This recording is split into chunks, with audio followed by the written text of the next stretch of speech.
స్వాతంత్ర సమరయోధుడు కుటుంబం నుంచి వచ్చాను. నాకు దేశభక్తి ఎక్కువ. అందువల్ల త్రివిధ దళాల్లో ఒకటైన మిలిటరీ ద్వారా దేశానికి సేవలు అందించాలనుకున్నానని దురదృష్టవశాత్తు అవకాశం కోల్పోయాని మున్సిపల్ చైర్మన్ జేసీ ప్రభాకర్ రెడ్డి అన్నారు. పోలీస్ అమరవీరుల ఉత్సవాలను పురస్కరించుకొని ఆయన మాట్లాడారు.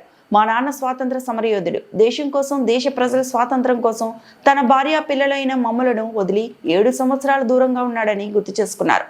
అలాంటి కుటుంబం నుంచి వచ్చిన నాకు దేశానికి సేవలు అందించాలనే కోరిక బలంగా ఉండేదని పేర్కొన్నారు. చివరికి పైలట్ సెలక్షన్ కు ఎంపికైన అందుకు తగిన శారీరక సామర్థ్య పరీక్షకు తాను సిద్ధంగా లేకపోవడంతో ఆ అవకాశం కూడా చేజారింది అన్నారు. నా జీవితంలో అన్నీ ఉన్నాయి, కానీ తాడిపత్రి ప్రజలు కూడా నా జీవితంలో ఎప్పటికీ ఉంటూ ఒక భాగం కావాలన్నదే తన ఆకాంక్ష అన్నారు.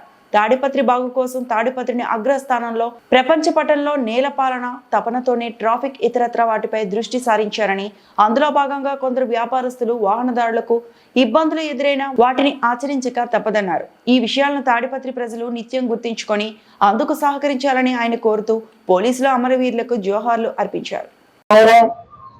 నేను కూడా ఆర్మీలోనో ఎయిర్ ఫోర్స్ లోనో సర్వ్ చేయాలనుకున్నా, కానీ నేను ఎప్పుడు రిజెక్ట్ అయినా.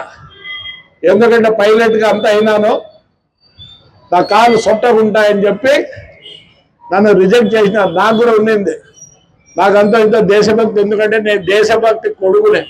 మా నాన్న 6.5 సంవత్సరాలు పిల్లలన్నీ వదిలి వేలూరు జైల్లో ఫ్రీడమ్ కోసం ఫైట్ పడినాడు. కాబట్టి ఆ రోజు నుంచి మాకు కూడా మా నాన్న ఒకటే నేర్పించాడు, బీ విత్ ద పబ్లిక్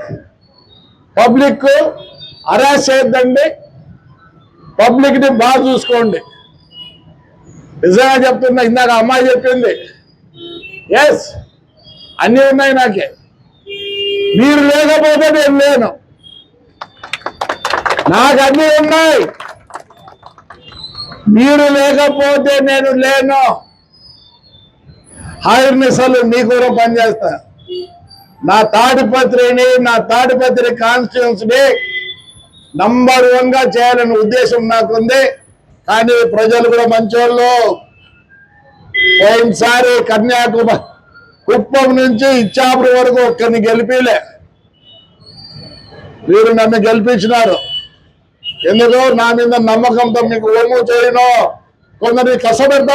నిన్న వీడియో ఉన్నాడు టెంకాయలో, అక్కడ టర్నింగ్ ఉంది, పొద్దున వ్యాపారం కోసం మోటార్ సైకిల్ పెడితే అక్కడ బ్లాక్, ఇక్కడ బ్లాక్.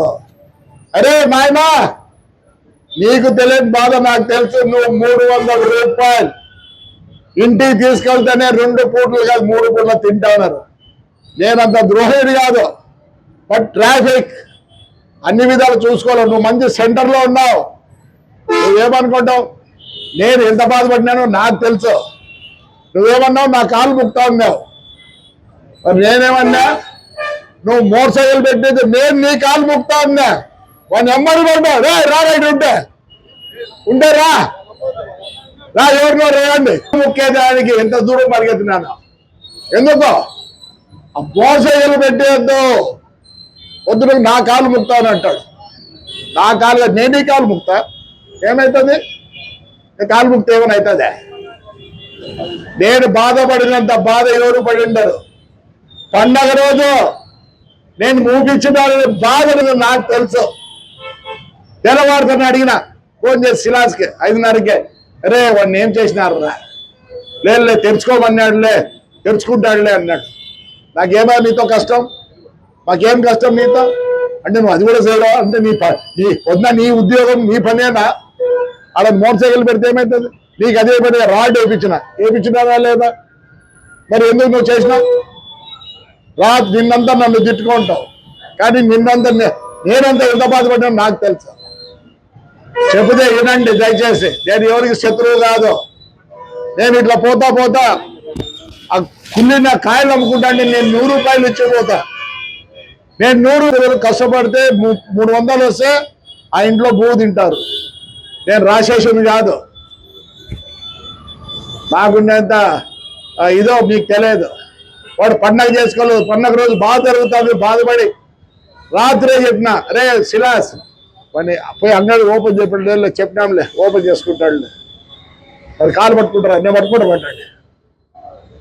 ఈ నుంచి ఊరు ప్రతి ఒక్కరిని కాలు పట్టుకుంటా. వినండి,